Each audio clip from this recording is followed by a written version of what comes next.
Hello and welcome to the Knowing Self, Knowing Others podcast, where we discuss self-aware leadership with thinkers from around the globe. I'm your host, Nia Thomas. Join me as we talk to today's guest. Welcome to today's episode. Our guest is the incredible Michelle Hartley, who's also known as the Queen of the Geeks and a true finder of awesome.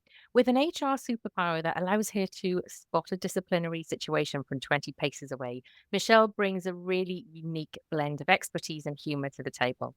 Michelle's passion for HR is infectious. She loves the field, the people, and the challenges that come with it. Through her business, People Sorted, Michelle offers a range of solutions designed to make a real impact. So, whether you need engaging and fun training that breaks away from the mundane, a boost to your HR mojo, or an independent perspective on complex HR issues, Michelle has got you covered. So, get ready for an insightful conversation with someone who truly makes a difference in the world of HR. Welcome, Michelle. It's lovely to have you here. Thank you so much. I don't know how to follow that intro. That was amazing. All true. Absolutely true. So, Michelle, start by telling us, what is HR? Because I guess we all think we know, but HR changes just like everything else. So it might seem like quite a basic question, but we've all got our different ideas. So what is HR? Yeah, and there's been a big evolution around HR, hasn't there, over time? And I've noticed now it's coming much more towards the naming convention of people and culture now, isn't it? Okay. But essentially, it is everything to do with people in an organization, from hiring to retiring and everything in between. So we talk about things like training, development, culture, values, vision, mission, talent management, succession, all of that great stuff, all features under the umbrella of HR. And I'll also say this behind my hand, but also maybe things like payroll might fit under HR as well. But Okay. no HR person likes the payroll. So where does organizational development fit within HR? Because it's something that I've been quite interested in over the years. It's sort of the more training part, but I've often spoken to people about OD, and not Mm. everybody knows what OD is. So where does that fit in HR? Yeah, and if you're an HR practitioner, getting OD into your CV means you can charge at least 10% more on your salary requirements as Ooh, well. noted. Thank you. Tip for life. Yeah, OD. So org development and design is, as you said, the behavior side of things. So I always liken it to the org design side is about the structure in terms of literally like the hierarchy, people and places, and then org development is that behavioral change, cultural change, and learning and development side. So it kind of fits nicely with HR. I mean, in my roles particularly, I've done quite a lot of generalist roles, and so in that kind of space, I've touched on a lot of different things. OD&D being kind of one of those strands of things I've touched. But yeah, it's a great facet of HR, I would say. I'm really interested in those working relationships and behaviors that you mentioned that OD tries to support to have good relationships and behaviors. In your experiences, when things go badly wrong between colleagues, what are the common things that are underpinning those challenging situations? In terms of the experience with employees, do you mean? Because what I see a lot is that lack of communication, I think I would say. Whether you're seeing that between individuals or maybe what are organizations calling you in to come and help Mm. with? Yeah, so I think a lot of the time, and especially now I'm kind of living my own biz life, I get involved in a lot of kind of escalated issues. And so it's always really interesting to get involved at a kind of a much higher and more serious level. But again, I still think that all of it comes down to miscommunication or misinterpretation of those behaviors, those values, and how we behave at work. So, even all the way from issues with CEOs and chair people to issues between someone on reception and someone in the kitchen, the same principle boils down to that missed opportunity to communicate properly and fully in the organization. So I would say that's kind of the theme coming out of that for me. Well, that leads me on to I guess my main question is, we are interested in self-awareness and self-aware leadership on this podcast. Where do you see that connection between that failure of communication and that relationship breakdown and self-awareness? Yeah, I think, and it's interesting. I was thinking a lot of the stuff that I deliver in terms of management development for clients, I always start with self-awareness because actually that's the powerful bit, isn't it? Like that's the powerful bit of being a good leader is knowing where your skills lie, knowing where your strengths lie, knowing where you've got gaps, knowing where the strength of your team is. So I think self-awareness is the very start. And whenever I create management development programs, that's how I operate, is I will pull together some kind of self-awareness module near the beginning so that then everything kind of spins out of that. So I've got a client at the moment, for example, where we've done an insights day together, so insights discovery, and then now I'm pulling threads through to all of the other modules that include then insights kind of back references, because once you know yourself, you can deliver in the right way and you understand suddenly how to communicate that works for you as a leader, but also for your teams in terms of the recipients as well. How do you manage if you've got senior leaders or people within an organization that you're going in to work with who really aren't self-aware, who do not get it? And if you're saying that you start with self-awareness, but actually you're not even there yet, how do you get to that point? What's the bit before self-awareness? Yeah, it's interesting, isn't it? And I think throughout my career, both in-house and in self-employed life, is that's always the challenge, is you can work with the proportion of people that you've been kind of allocated to work with, or you can work with your senior leader group that you're looking after if you're a business partner. And that is always the challenge, is trying to manage then that organizational population of people that haven't had the same training and development as you perhaps have at this middle management space. And certainly in organizations when I was in house, that's what would happen, is we kind of work with, we'll call them middle management, although I hate that term. We'd work with that middle management layer.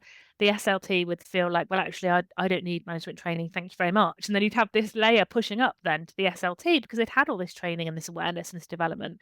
So for me, a lot of the time, it's about that kind of socializing, that organizational politics awareness, the understanding how you can get senior leadership sponsorship into those kinds of things.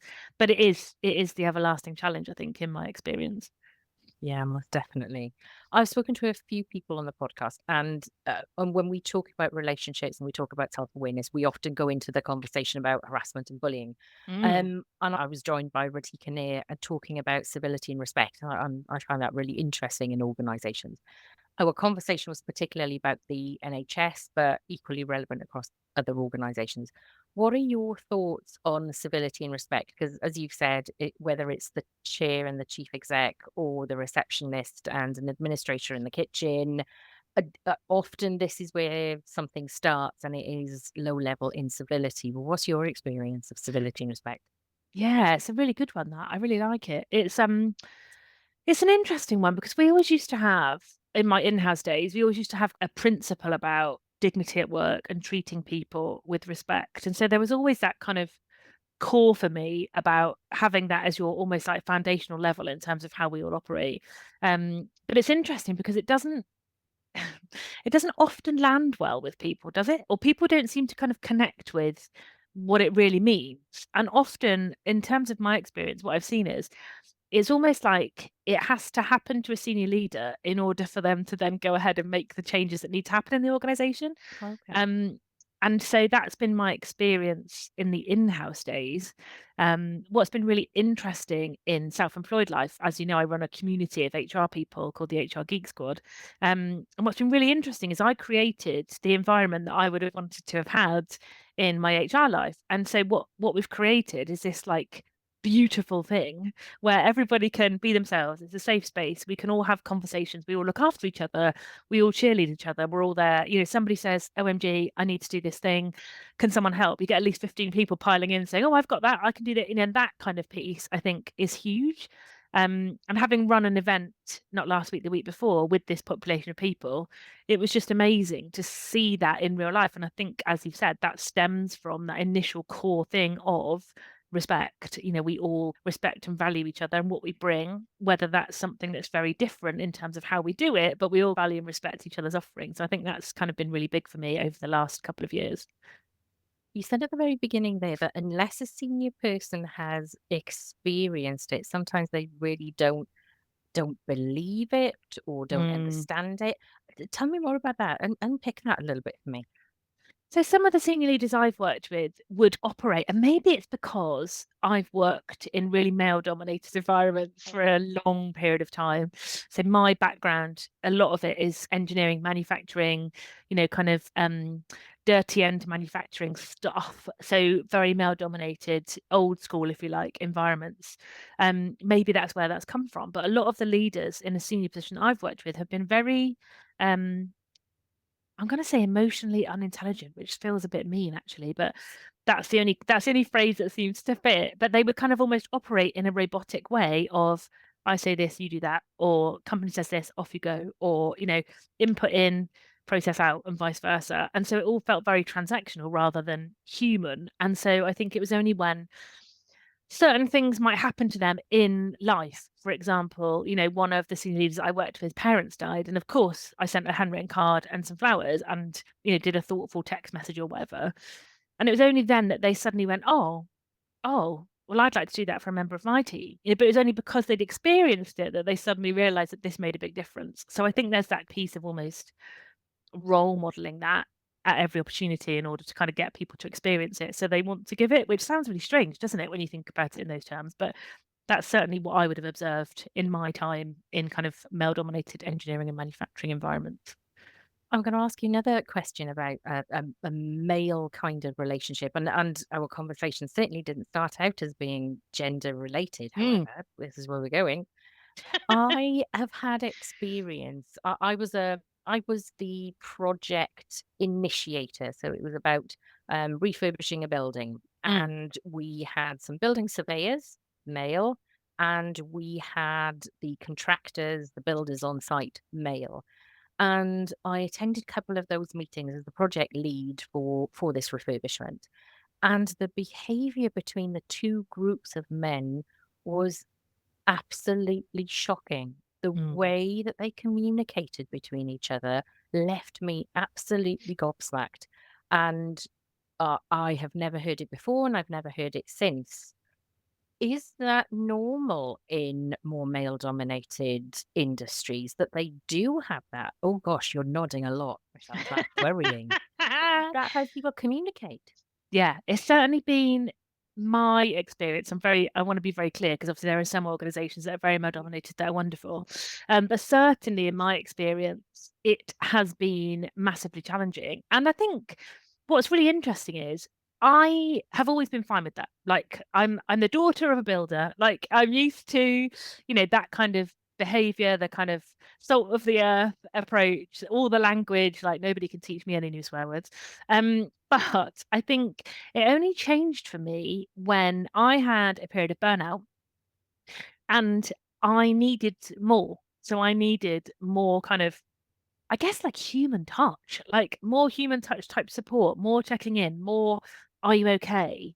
kind of approaches. And of course, in that environment, that just didn't happen. And so it was only after that period that I then thought, "Oh, maybe this isn't for me anymore. Maybe I need, something a bit nicer, kinder, more thoughtful, more human-centered than perhaps I had appreciated." Whereas I think pre-burnout, my focus was, I want to be the pioneer. I want to be the woman that cracks all of these men in this environment, in this space. And even now, one of the things I do is a product called Banter Bingo, which is getting managers to connect differently with employment law, EDI aspects, and that kind of stuff through the kind of banter that they say, use, articulate, and share. So it's it's genuinely a really fascinating thing. But yeah, for sure, in my experience, it happens, still happens, and has happened for a long time. And I only really noticed it after that period of burnout when I suddenly needed a bit more, I think. Wow. That certainly does make some organizations inaccessible for some people in that case. Yes. Yes, most definitely. Yes. You mentioned burnout, and I wanted to ask you about burnout. I've Mm. seen you write about burnout.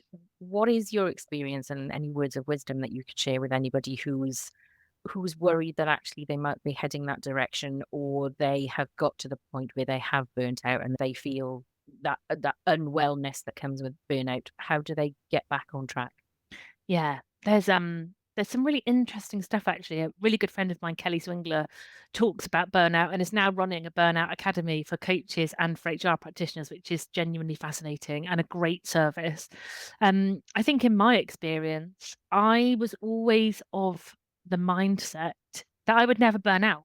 Like it's not a thing. And so when it happened, I genuinely was so shocked. That was part almost of the recovery was getting over the shock of, oh my goodness, like I have genuinely broken my brain and I need to recover. Like, and I'd never felt like that. But then when I reflect back now, I think that actually, like that burnout, that kind of striving to the point of breaking, coming back, striving, breaking, coming back was kind of my modus operandi for life. And so I think it was only when I kind of went, I strove too far and then kind of couldn't come back. And so it was a period of sustained chronic stress that then tipped me finally into that burnout space. And I think for me, and this is why I talk about it so much, but for me, it was never talked about. It wasn't ever a thing. It was just everybody is in this stressful environment. We're all stressed. Like, and actually, I remember working in one manufacturing space and I would have a succession of mostly female, actually, but mostly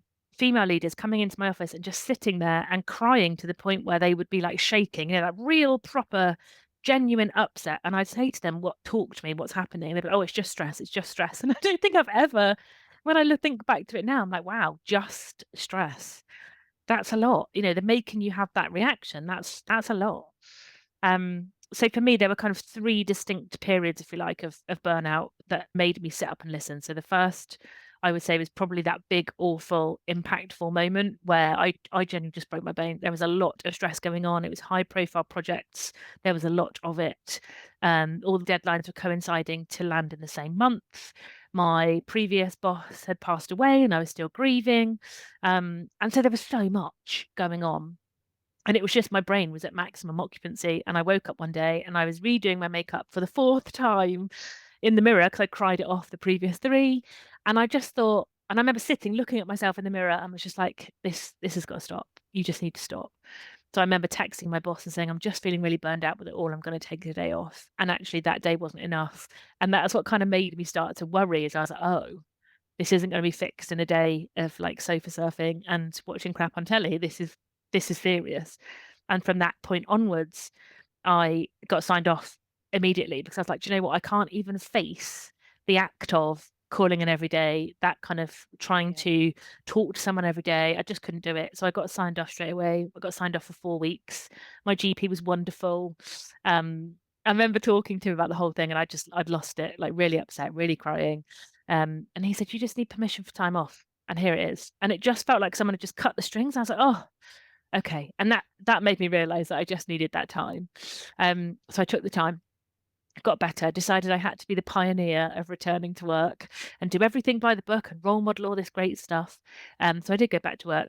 But of course I went back with a new view on my energy levels and what I was and wasn't going to tolerate, which of course the organization wasn't expecting. And so it made it really difficult. So I kind of had my time off between September and December 2019, came back after a Christmas break, January 2020, and lasted about 3 weeks before I was like, do you know what? This isn't the place for me anymore. I need to go. So I spoke nicely to my CEO and just said, this is my last year. Whatever happens, this is going to be my last year in the organization. It's not a threat. I'm telling you that if I'm still here by September 2020, I'm going to just hand in my notice and go.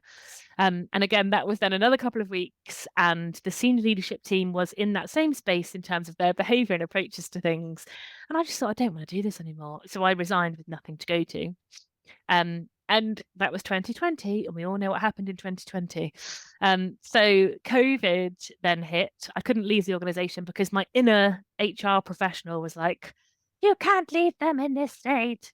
So I stayed on longer. I saw them through the kind of worst bits of COVID, which was then burnout number 2, because I don't think I've ever been so stressed at work in all my life. Like, I'm a natural germaphobe anyway, but then to have all of this like perceived responsibility of I need to educate the organization, I need to manage people on furlough, I need to manage key workers and encourage them to leave the house in this really dangerous space and encourage them to go out and risk their lives for machinery repair. Like, it was just the weirdest time. So that was burnout number 2. So I finished that role. Wanted to have summer off, but ended up having summer just brain fogged, wrecked. At the same time, my stepdad became very poorly and passed away from a terminal illness that took like 3 months and he was gone.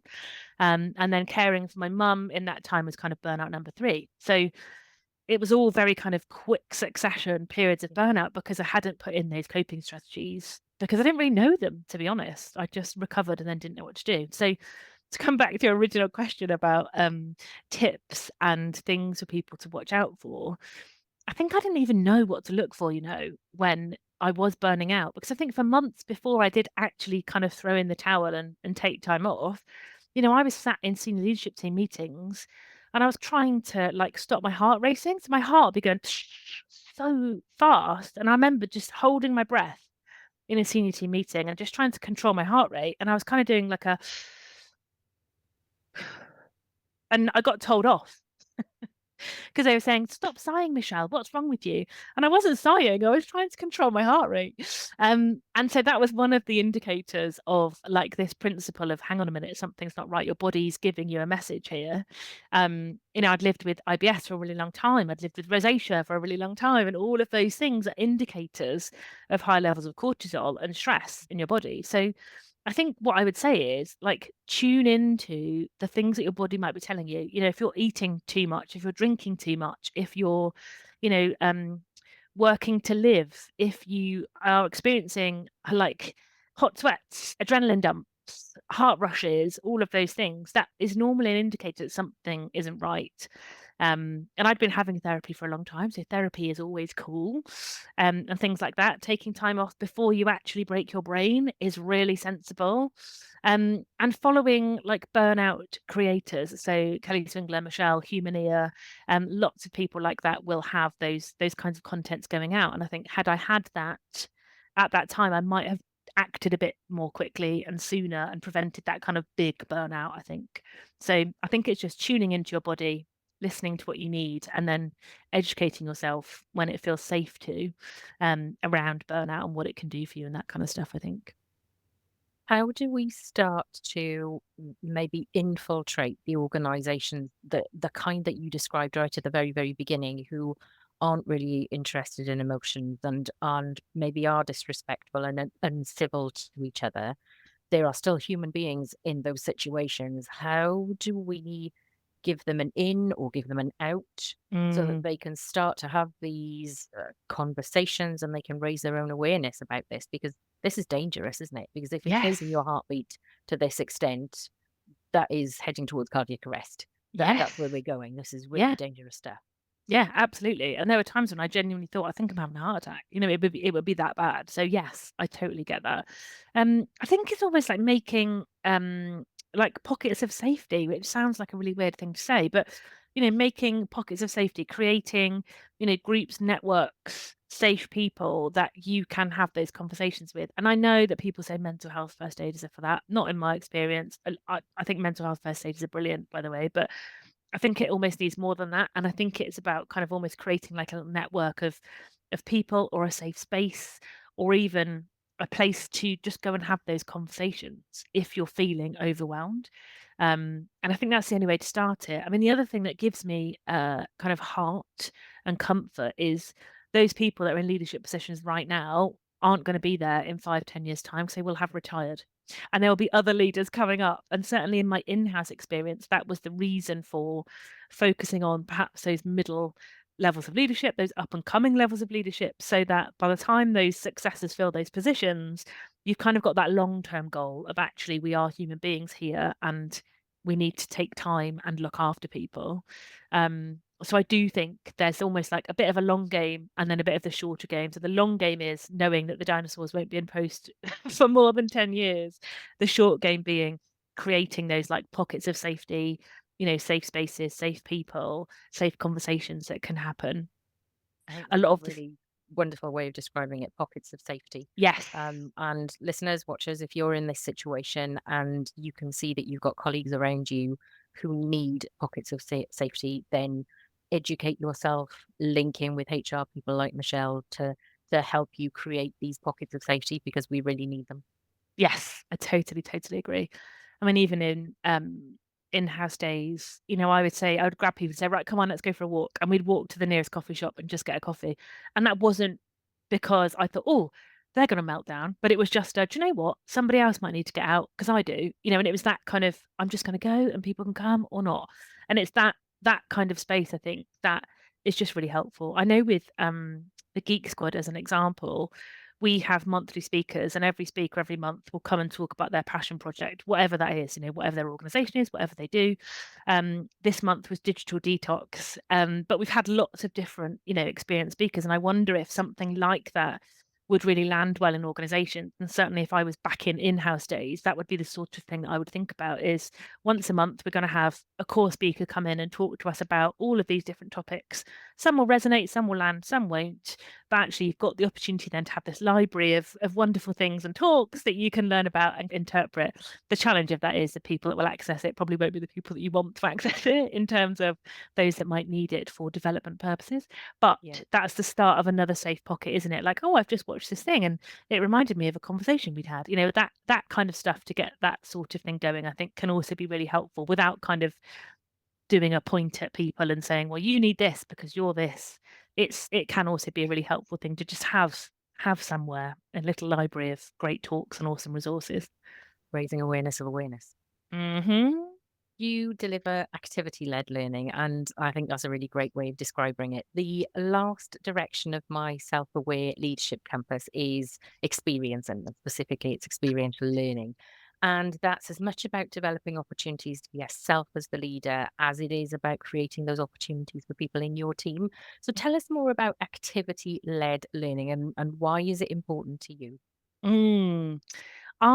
It's interesting. So I started this kind of approach because as an HRD in-house, I wasn't getting suppliers delivering what I wanted. And what I was finding is we were having to spend time with my in-house team creating activity-led stuff because our managers were old school manufacturing style managers who just weren't going to engage in a sit-down session with 176 slides to look at and a workbook to write in. So we ended up creating our own in-house management development program, which was focused on, activities, read a chapter of a book, join in this development activity, look at this role play, let's go and do some stuff together.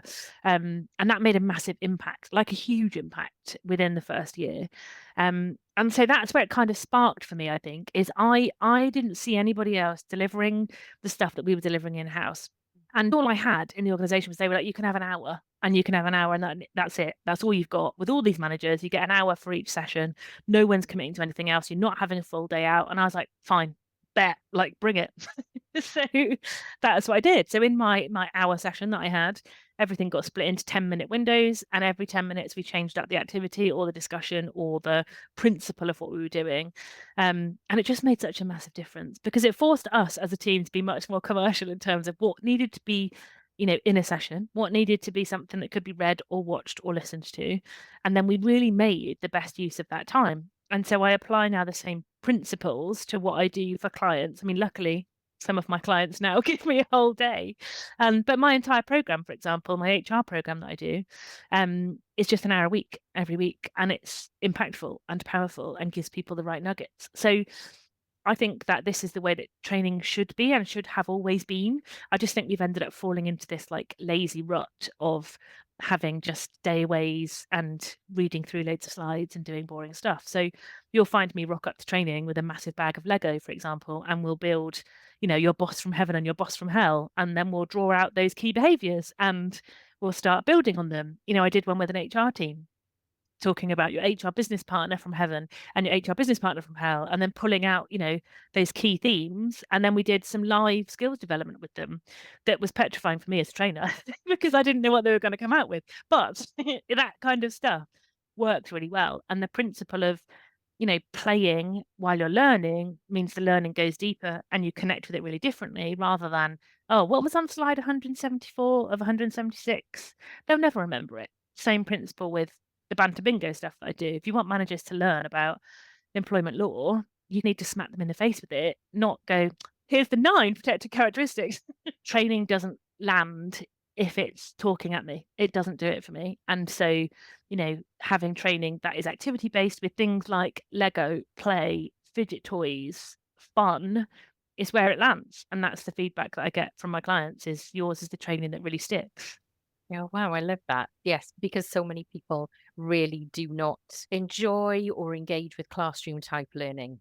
Yes. And as you were talking, I was thinking that what we know about the way boys learn and girls learn that it's very much more experiential. So why would that not feed into adulthood and as we Yeah. want to learn in the workplace? So I really like that. I'm gonna spend more time watching and listening to what you're doing, Michelle, because I really want to be able to learn more from learning in that way. Because you're right, we do get lazy and we do half days and whole days, and maybe they're not as effective as they could be if we did training in a different way. Yeah, exactly. You often make me laugh with your social media posts and your videos. Tell us about your self-awareness journey that's really helped you realize that you were funny, that you are funny, and that this is one of your superpowers, and that you can really harness this to help you work in this field. Yeah, it's I want to say I've always had a bit of a personality. So even when I was in in-house days in my navy blue suit and corporate attire, I still had a bit of a personality. So I kind of always had that little edge. But I think for me, it was the burnout that made me really consider where I was spending my energy. So that's where it really started for me. Because I was like, hang on a minute, why am I spending so much energy holding this big fake corporate face up when it's not me? And so that's where it really started. It's like, hang on a minute, I'm going to stop this. Like, no more hiding behind the suit, no more like corporate behaviors. Like, just be yourself because that still works. So there's something about like self-worth realization kind of stuff.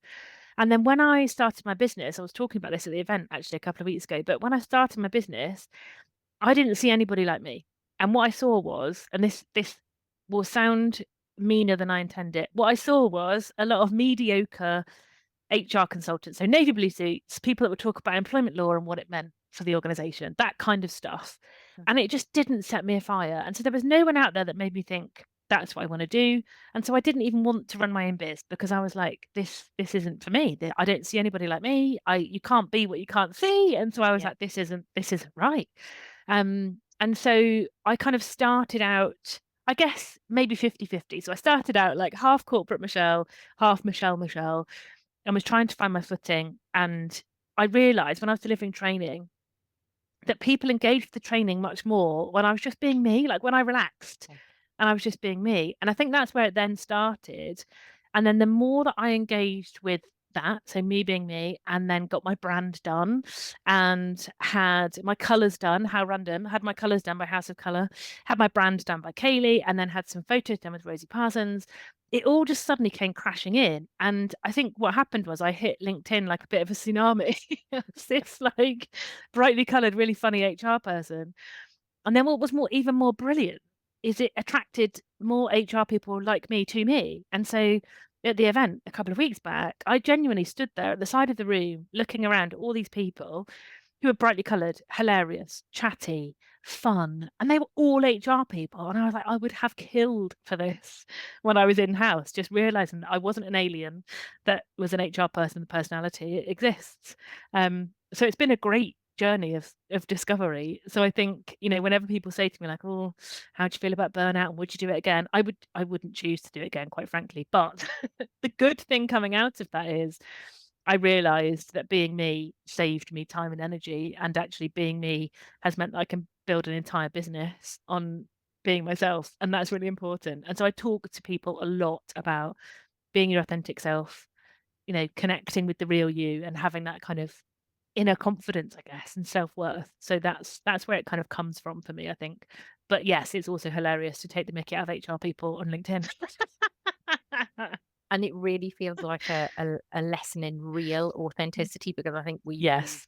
we've skipped along this track of authenticity, and it's become something a little bit more than or different to what it was originally meant. Authenticity is about what's that core of you inside and how do Yes. you really operate to that core. And that feels like such a good exercise of actually, hang on a minute, this isn't me, but I Yeah. now know what the real me is. Yes, exactly that. The last question I want to ask you, Michelle, is what trends are you seeing in people management? Because I'm very conscious that I think I worked out in 2026, we're going to have around 5 generations of people in the world of work together. And people are going to have different needs. They're going to have different ideas, visions, values, beliefs. What are your thoughts about where we're going to be in the next couple of years with HR? Mm. I'm definitely seeing like a more, I don't want to say compassionate because it's not the right word, and compassion doesn't like set me afire, but I think I'm seeing much more of a drive for like inclusive leadership, and within that comes that compassion piece. But I see it a lot now where I get managers and leaders coming to me and they'll say, I want to pull together a management development program, but I want it to land for everybody. And, there'll be someone in the team who's neurodivergent, or somebody in the team who has ADHD, or somebody, so they kind of have an awareness of the mix of their team being really diverse. But they're not really sure yet about how to do it. And so I think that's something that I've seen coming through, which has been a really joyful thing for me to see, is that suddenly we're thinking in a much more realistic way about how to work with our teams in a much more inclusive way.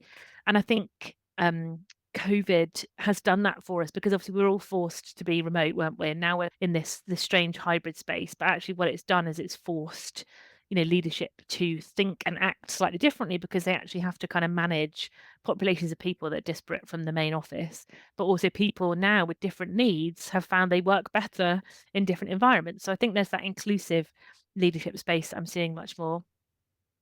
And then from the HR side, I think it's just much more down the route of looking at what's hitting us technology wise. I see a lot of fear factor type conversations around AI. I'm fascinated to see where that's going to go, quite frankly. It's really interesting I always call it like a bug in a glass, to sit with the bug in a glass and kind of look at the experiment and how it's happening. Because I just find it all genuinely fascinating, and that will come through a lot more now, I think, in terms of, things like having AI-led chat to answer those initial questions for managers and leaders, having AI to help you with your onboarding, that kind of stuff. I know that, there's lots of AI things around interviews, for example, doing your initial interview as a video with an AI type bot arrangement, which is slightly scary. But I am genuinely fascinated to see where that'll take us. So I think that's going to be something that will feature for all of us coming up. And then also this piece about the kind of connected employee. I think there's a lot more around organizational activism. So things like Black Lives Matter, Trans Day of Visibility, organizations really having to put themselves out there now and take a stand on these things, because there are organizational activists now that will say, well, hang on a minute, why don't we have this? And I like that. I think it's the bottom up way of forcing organizations to change. So I think those are the key bits that are popping out for me. There's definitely a theme of integration there, isn't there? Whether you're integrating people or integrating the thoughts of society into the world of work. Interested in what you're saying about AI. I've got this idea in my head that it's ultra digitalism and hyperhumanism. And as we go Ooh. ultra digital, we're going to want to be hyperhuman, because we Yes. have to balance this out, because we are touchy feely thinking, peculiar, different flavored Yeah. human beings. Yeah. And we're going to need all of that, because if we go more digital, ultra digital, it has to be balanced out somewhere. So that's where my thinking's going. Michelle, how can people get in touch with you, and how can they join your work and your events and your groups? Yes. So you will mostly find me mucking about on LinkedIn.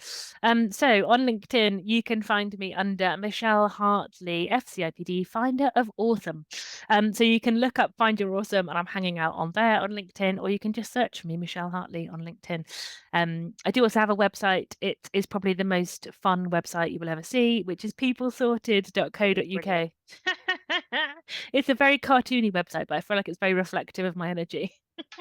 Yeah, brilliant. We will make sure that there are links in the show notes so that people can indeed come and find you. And what is it on Friday? If things go in the bin, is it Friday we're going to be watching? Yes. Yeah. Bin Fridays, yes. Bin Every Friday. Friday I put things in the bin that frustrate me. And what's very funny, Nia, is that I never set out for that to be a big thing. I just set out for it to be something funny to do on a Friday, because things really naffed me off on a Friday.